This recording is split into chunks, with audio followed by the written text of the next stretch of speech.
Copyright now means more than it ever did before, and why we need to understand how it suddenly got to play such a large role in modern life.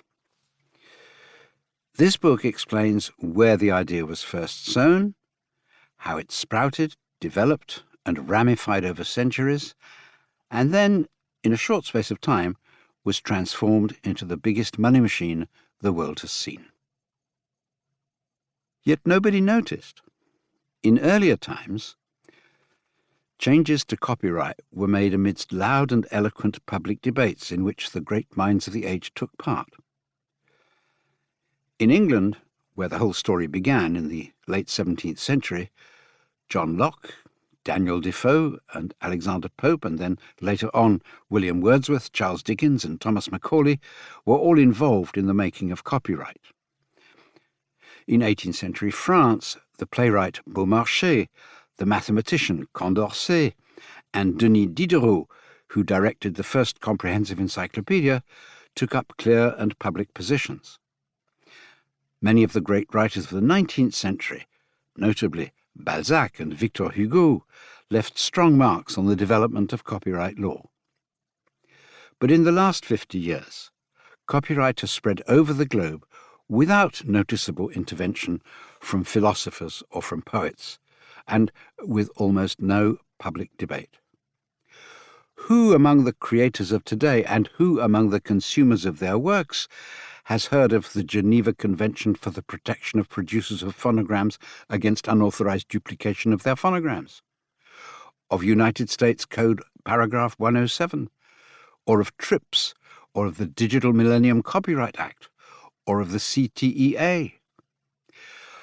Yet these legislative actions, which in their combination now create the value of the Springsteen catalogue, took place respectively in 1971, 1976, 1994, 1996, and 1998.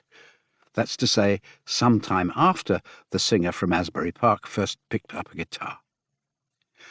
These United States laws, and their global extension through international treaties, have brought fundamental changes to individuals' rights, to the privileges of corporations, and to the status, effective remuneration, and creative freedoms of artists in all fields.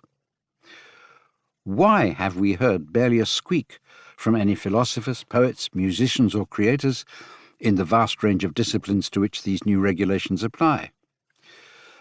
The framework in which almost all forms of creation and invention are now organized and monetized worldwide has been dealt with as if it were just a technical issue outside of political and social debate.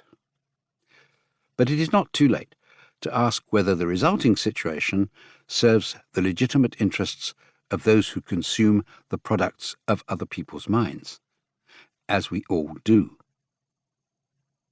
Modern copyright is a social construction, not a basic fact of life. Every step in its tangled history is made of words, and by virtue of the legal doctrine of stare decisis, to stick by what has been decided, each of those steps was built on what was there before. That is to say, copyright is the history of copyright. There is no other way of accounting for the current state of protection and control of the products of human minds than to tell the story of how it got to be that way. What is curious about it is that despite the vast changes in the way created things can be made and distributed nowadays, the language of copyright law remains entangled in words that were penned at its very beginning. Copyright arose in London in the early 18th century.